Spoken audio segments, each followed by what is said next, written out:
Okay, good morning to all of you.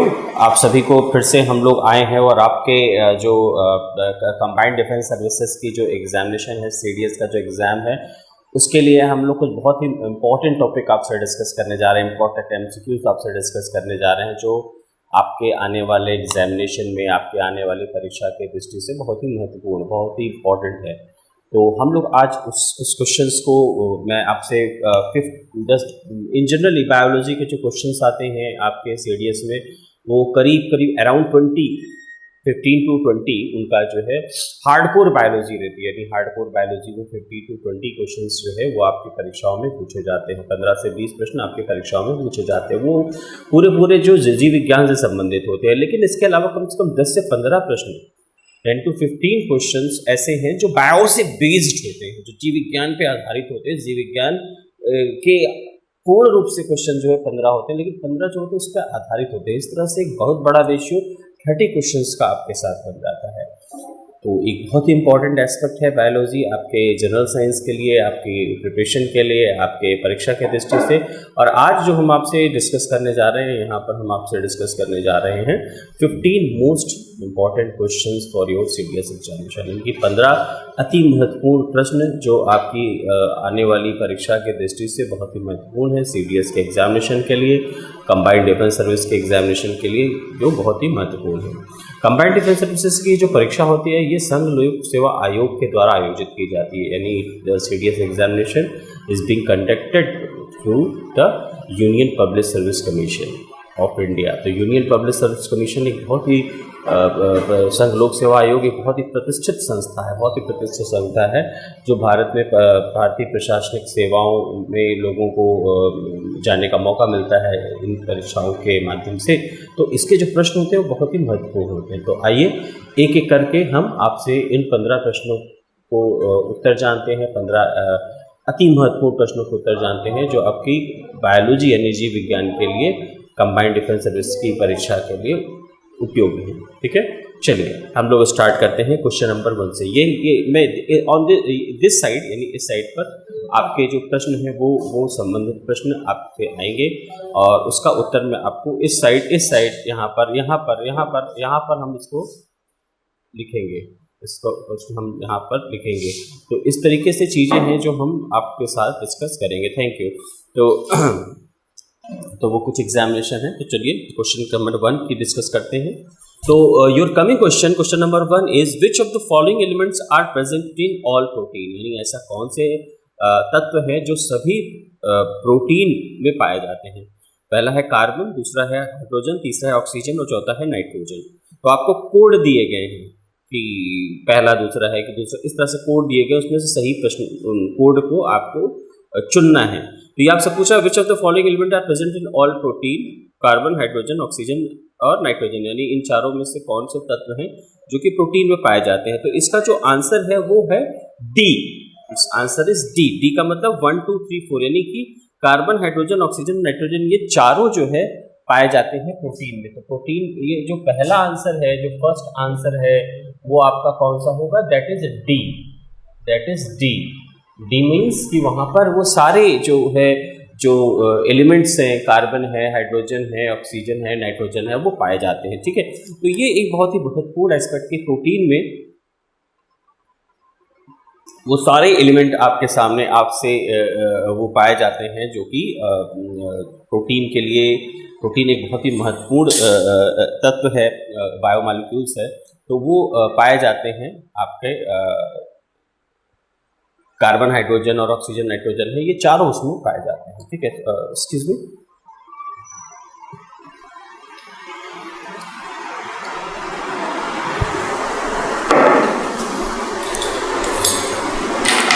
एक और बहुत ही महत्वपूर्ण बात, जब कभी भी हम लोग बाहर हों और हमें पानी की ज़रूरत होती है, पानी एक ऐसी चीज़ें हैं जो ज़रूरत होती है, तो कोरोना काल में जब आपको पानी पीना है तो always avoid touch directly the utensil in the public place.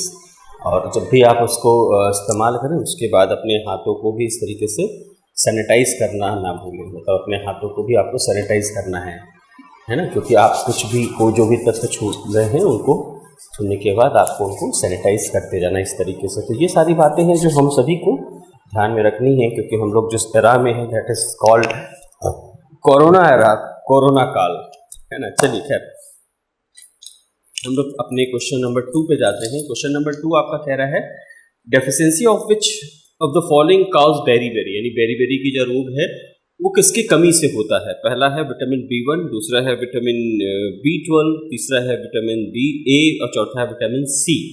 यानी 4 प्रश्न उत्तर आपको दिए हैं कि बेरीबेरी का रोग किस विटामिन की कमी से होता है। Deficiency of which of the following causes beriberi, तो इसमें जो आपका उत्तर है वो है विटामिन B1। विटामिन B1 यानी थायमीन की कमी से बेरीबेरी का रोग होता है। तो जो बी आपका जो क्वेश्चन नंबर 2 है, जो क्वेश्चन नंबर 2 है that is a A, that is a A, vitamin B1, इसका सही आंसर है विटामिन B1। ठीक है, इसी तरीके से 3, 4 और 5, है ना। फिर आप देखते हैं, फिर हम लोग देखते हैं, फिर जो नेक्स्ट क्वेश्चन है वो है which of the following disease is not caused by virus, tuberculosis, chicken pox, hepatitis and measle. यानी कि इन निम्नलिखित बीमारियों में से कौन सी ऐसी बीमारी है जो विषाणु के द्वारा नहीं होती है, विषाणु जनित नहीं है, यानी विषाणु के द्वारा उत्पन्न इनमें से कौन सा रोग है जो नहीं है। विषाणु जो होता है वायरस, जैसे कोविड-19 वायरस, कोविड का वायरस हम जानते हैं, उसी तरीके से ऐसा इनमें से कौन सी ऐसी बीमारी है जो विषाणु जनित नहीं है, वायरस ओरिजिनेटेड नहीं है, है ना। तो इसमें से है, इसका आंसर है ट्यूबरक्यूलोसिस यानी टीबी, तपेदिक। तपेदिक एक ऐसी बीमारी है जो बैक्टीरिया के कारण होती है, माइक्रोबैक्टीरियम ट्यूबरक्यूलाई। ठीक है, तो ये जो इसका प्रश्न होगा वो कौन सा होगा, इसका उत्तर होगा वो आपका होगा, तीसरे का भी उत्तर क्या होगा, ए होगा। तीसरे का भी सही उत्तर ए है। ठीक है, थर्ड क्वेश्चन का जो सही आंसर है वो क्या है, ए है। क्लियर, आगे की ओर चलें। क्वेश्चन नंबर 4, ठीक है, which of the following involve in controlling blood sugar level, pituitary gland, pancreas, salivary gland and spleen. निम्नलिखित में ऐसा कौन है जो कि रक्त शर्करा को नियंत्रण करने में मदद करता है, यानी कि हमारे ब्लड में जो शुगर होती है इसको कंट्रोल करने में कौन एक संबंधित है या कौन एक इसमें शामिल होता है। यानी मानव के शरीर के रक्त में उसको नियंत्रित करने में इनमें निम्नलिखित में से कौन एक है जो शामिल है। तो आपका आंसर है pituitary gland, pancreas, salivary gland and spleen. यानी कि पिट्यूटरी ग्रंथि, अग्नाशय, सैलिवरी ग्लैंड लार ग्रंथि और स्प्लेन यानी कि प्लीहा, हिंदी में इनके नाम है, और इंग्लिश में pituitary gland, pancreas, salivary gland and spleen. तो सही आंसर इनका है बी, पैंक्रियास। सही आंसर इनका है बी, पैंक्रियास। यानी पैंक्रियास एक ग्रंथि, अग्नाशय ग्रंथि, जिनके द्वारा इंसुलिन हार्मोन का सिक्रीशन होता है, इंसुलिन हार्मोन सिक्रीट होता है, that is responsible for the controlling blood sugar level in our body. यानी हमारे शरीर में जो शर्करा है या जो शर्करा की मात्रा का नियमन करने के लिए ये इंसुलिन हार्मोन जिम्मेदार होता है, उत्तरदायी होता है, जो कि पैंक्रियास से जिसका कि सिक्रीशन होता है। ठीक है, 5वां प्रश्न हम लोग देखते हैं। 5वां प्रश्न क्या है, will coming in question number 5। Question number 5 ये कह रहा है, क्वेश्चन नंबर 5 ये कह रहा है, क्वेश्चन नंबर 5 ये कह रहा है कि which of the following are water borne disease, यानी निम्नलिखित में ऐसी कौन है जो कि जल जनित रोग है, यानी पानी के कारण होने वाले रोग हैं। निम्नलिखित में से ऐसे कौन से रोग हैं जो पानी के कारण होने वाले रोग हैं। ठीक है, जल जनित रोग है। तो इसके आंसर आपके दिए गए हैं, वायरल हेपेटाइटिस यानी कि विषाणु का हेपेटाइटिस, दूसरा है कॉलरा यानी कि कॉलरा, तीसरा है टाइफाइड फीवर और चौथा है अमीबाइसिस। इनमें कौन है जो कि जल जनित रोग है। तो इसका आंसर है, आपको पता है कि जो वायरल डिजीज है यानी वायरल हेपेटाइटिस है वो नहीं हो सकता, क्योंकि वो विषाणु से संबंधित रोग है। तो इसका आंसर कोड के माध्यम से आपको देना है, select the answer using code given below. तो इसमें ABCD करके 4 आपको कोड दिए गए, तो इसका आंसर सही आंसर है D 2, 3, 4, यानी 2, 3, 4 जो कोड दिया गया है वो सही है। तो 2 क्या है, कॉलरा है, 3 टाइफाइड है, फीवर है और चौथा अमीबाइसिस है। यानी ये जो चीज़ें हैं ये सारी कैसी हैं, वाटर बॉर्न डिजीज है, जल जनित रोग है। ठीक है, तो इसके इसका आंसर होगा डी। 5th का जो आंसर है वो क्या है, डी है। 5th का आंसर क्या है, वो डी है। ठीक है, तो इस तरीके से है सारी चीजें हैं जिनका हम लोगों ने आंसर अभी लिखा है। अब हम बात करेंगे क्वेश्चन नंबर 6। 7, 8, 9 एंड 10 की। अब हम क्वेश्चन नंबर 6, 7, 8, 9, 10 की बात करेंगे और देखेंगे इनके सही आंसर क्या है। तो क्वेश्चन नंबर 6 आपसे ये कह रहा है कि which vitamin is known as sunshine vitamin. निम्नलिखित में से कौन है जो कि सूरज की किरणों के द्वारा जनित विटामिन के नाम से जाना जाता है। आपके आंसर इस तरीके से हैं, A vitamin A, B vitamin C vitamin D और डी विटामिन ई। यानी ये सारे विटामिन इनमें से कौन है कि जो सनशाइन यानी कि सूरज के द्वारा जनित विटामिन के रूप में जाना जाता है। तो आपका उत्तर है विटामिन डी, है ना। ए नहीं है, सी नहीं है, ई नहीं है, आंसर है विटामिन डी सी। तो इसका सही उत्तर है सी यानी कि विटामिन डी। सो 6 का right answer is C, that is vitamin D. ठीक है, और आगे की ओर चलते हैं। फिर हम लोग और जब आगे चलते हैं तो हम देखते हैं कि क्या है। क्वेश्चन नंबर 7 है, consider the following vitamin, which of these are water soluble vitamin. पहले तो है कंसीडर द फॉलोइंग विटामिन। इन विटामिनों को आप देखिए, इनमें है एस्कॉर्बिक एसिड, पायरिडॉक्सिन, राइबोफ्लाविन और थाइमिन, ये इनके रासायनिक नाम है। Ascorbic acid vitamin C, pyridoxine vitamin B6, riboflavin vitamin B2, thiamine vitamin B1। Which are water soluble vitamin, है ना, which are water soluble vitamin. तो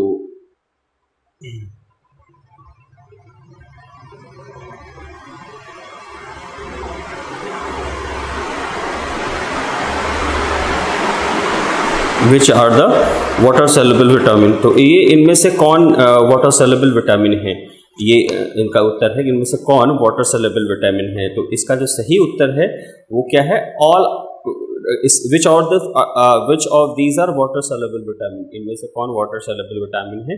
तो इसमें से जो वाटर सॉल्युबल विटामिन है वो उसका आंसर है डी, 1, 2, 3, 4, क्योंकि चारों ही वाटर सॉल्युबल विटामिन है। Vitamin B complex and vitamin C all are water soluble vitamin, यानी विटामिन बी कॉम्प्लेक्स और विटामिन सी जो है जल में घुलनशील होता है, जल में घुलनशील होता है, इसलिए ये कौन सा विटामिन है, वाटर सॉल्युबल विटामिन है, जल में घुलनशील विटामिन है। तो इसीलिए इसका आंसर सही आंसर है डी। तो 7 का सही आंसर क्या होगा, D. The right answer of the 7 is the D. The right of the 7 is D. तो सही उत्तर है जो 7 का वो क्या है, डी विटामिन, जो यानी कि 1, 2, 3, 4 ये चारों जो है क्या होते हैं, ये चारों होते हैं वाटर सॉल्युबल विटामिन। चारों होते हैं वाटर सॉल्युबल विटामिन, ये चारों होते हैं वाटर सॉल्युबल विटामिन। ठीक है, आगे बढ़ते हैं, क्वेश्चन नंबर 8 की ओर जाते हैं। क्वेश्चन नंबर 8 की ओर हम जाते हैं। क्वेश्चन नंबर 8 में देखते हैं, the major component of honey is, यानी कि जो शहद है उसका महत्वपूर्ण घटक कौन कौन से हैं। आपके उत्तर हैं A glucose, B sucrose, C fructose या डी उपर्युक्त सभी। ठीक है, फिर से एक बार क्वेश्चन सुनिए। The major component of honey is A glucose, B sucrose, C fructose, D all of the above. यानी कि शहद के महत्वपूर्ण अवयव या घटक कौन से हैं, शहद के महत्वपूर्ण अवयव या घटक कौन से हैं, ग्लूकोज, ए, बी सुक्रोज, सी फ्रक्टोज और D all of the above, यानी उपर्युक्त में से सभी। तो इसका सही उत्तर क्या है कि जो जो आपका हनी होता है उसमें ये तीनों कार्बोहाइड्रेट मिलते हैं, ग्लूकोज, फ्रक्टोज एंड सुक्रोज। तो इसका जो सही आंसर है वो है D, all of the above. 7वें 8वें का प्रश्न का जो सही उत्तर है वो क्या है, D, all of the above. ठीक है, अब आगे की ओर चलते हैं, क्वेश्चन नंबर 9 की ओर चलते हैं। क्वेश्चन नंबर 9 क्या कह रहा है, क्वेश्चन नंबर 9 कह रहा है, विच one of the following is responsible for blue baby syndrome, है ना। निम्नलिखित में से कौन जिम्मेदार है ब्लू बेबी सिंड्रोम के लिए, ये प्रश्न कह रहा है आपसे। A fluoride, B nitrate, C arsenic और D lead. Which one of the following responsible for the blue baby syndrome. एक बीमारी है जिसको ब्लू बेबी सिंड्रोम बोलते हैं। ठीक है, ये ब्लू बेबी सिंड्रोम की बीमारी किसके कारण होती है, यही आपसे पूछ रहा है। ए फ्लोराइड के कारण, बी नाइट्रेट के कारण, सी आर्सेनिक के कारण, डी लेड के कारण। तो इसका सही उत्तर है बी, नाइट्रेट के कारण। इसका सही उत्तर यानी 9 का जो सही आंसर क्या है वो है बी, नाइट्रेट के कारण। ठीक है, अब आगे चलते हैं, क्वेश्चन नंबर 10 की बात करते हैं। क्वेश्चन नंबर 10 आपसे क्या पूछ रहा है, the enlargement of thyroid gland in human body is due to the deficiency of. ठीक है, the enlargement of thyroid gland in human body is due to the deficiency of, यानी कि मनुष्य के शरीर में, मानव के शरीर में जो आपकी थायराइड ग्रंथि जो बहुत बड़ी हो जाती है वो किसकी कमी के कारण ऐसी घटना होती है, यानी जैसे कौन सा ऐसा तत्व है जिसकी कमी के कारण जो हमारी थायराइड ग्रंथि होती है उसमें, जिसको एक लोकल टर्म में सूजन आना बोल सकते हैं, यानी वो बढ़ जाती है, बड़ी हो जाती है, किसके कमी के कारण है? तो आंसर आपका है A iodine, B iron, C sodium और D calcium. A iodine, B iron, C sodium और डी कैल्शियम। तो इसका जो सही उत्तर है वो है ए आयोडीन। इसका जो सही उत्तर है 10th का है वो क्या है? ए आयोडीन है। ए क्या है? आयोडीन है। तो आयोडीन इसका सही उत्तर है। ठीक है, अब हम अपने क्वेश्चन नंबर 11 की ओर चलते हैं। हम इसमें क्वेश्चन नंबर 11 की ओर चलते हैं। क्वेश्चन नंबर 11 हमसे क्या पूछ रहा है? क्वेश्चन नंबर 11 कह रहा है pancreas is the most important gland inside the human body because it produces. Pancreas is the most important gland inside the human body because it produces, यानी कि मानव के शरीर में जो अग्नाशय है एक बहुत ही महत्वपूर्ण ग्रंथि है क्योंकि यह बनाती है, मानव के शरीर में अग्नाशय एक बहुत ही महत्वपूर्ण ग्रंथि है क्योंकि यह बनाती है। क्या बनाती है? वो ऑप्शन आपको दिए गए हैं। A 3 digestive enzyme and 1 hormone, 3 तरह के पाचक एंजाइम और 1 hormone. B 3 type of digestive enzyme and 2 hormone, 3 तरह के पाचक एंजाइम और 2 hormone. C 2 digestive enzyme and 1 hormone, 2 पाचक रस और 1 हार्मोन। और D 3 digestive enzyme and no hormone, 3 तरह के डाइजेस्टिव एंजाइम और नो हार्मोन। तो ये एक ऐसा प्रश्न है, बहुत ही कंफ्यूजिंग भी है और बहुत ही टेक्निकल भी है। ये आपसे पूछ रहा है कि जो मनुष्य के शरीर में जो अग्नाशय है यानी कि जो पैंक्रियाज है, ये जो ग्रंथि है वो क्यों महत्वपूर्ण है, क्या ऐसा चीजें बनाती है जो महत्वपूर्ण है। इसका सही उत्तर आपको बताना है। तो इसका जो सही उत्तर है वो है B, option number B, that is a 3 type of digestive enzyme and 2 hormone. 3 types of digestive enzyme and 2 hormone, यानी 3 तरह के पाचक रसों को ये श्रावित कर बनाती है और दूसरा है 2 तरह के हार्मोन को। तो इसका 11 का जो सही आंसर है वो आपका आंसर है, 11 का जो सही आंसर है वो आपका आंसर है B, that is a B. 11 का सही आंसर है बी।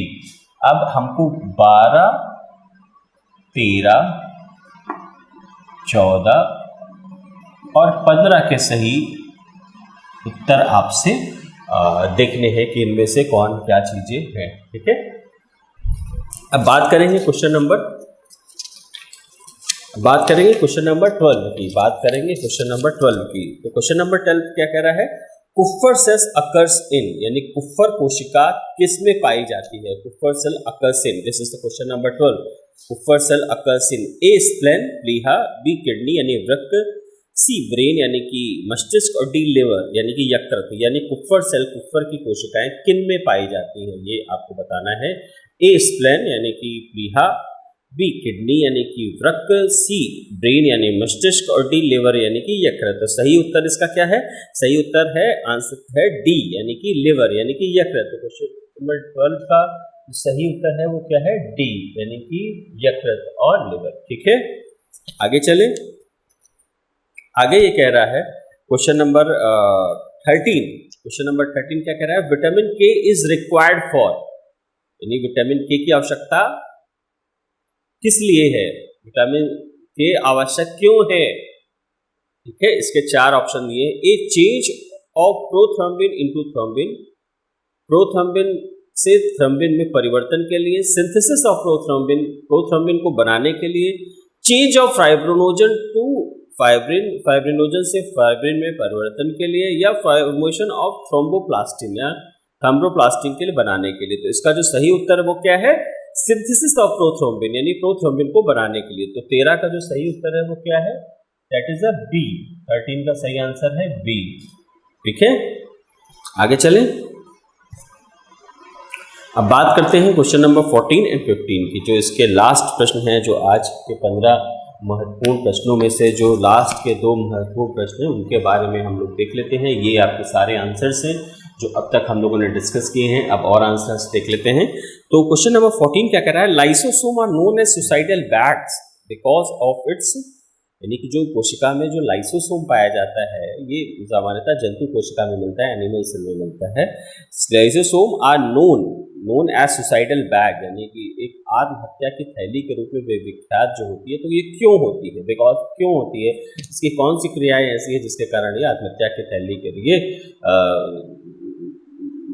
इसको जाना जाता है ना। Lysosome is known as the suicidal bag inside the animal cell, ये जंतु कोशिका में पाई जाती है। उसके कुछ प्रश्न आपको उत्तर दिए हैं। ए, पैरासिटिक एक्टिविटी के लिए यानी परजीवी क्रियाओं के लिए। B, presence of food vacuole यानी कि खाद्य थैली के खाद्य रिक्तकाओं के रूप में।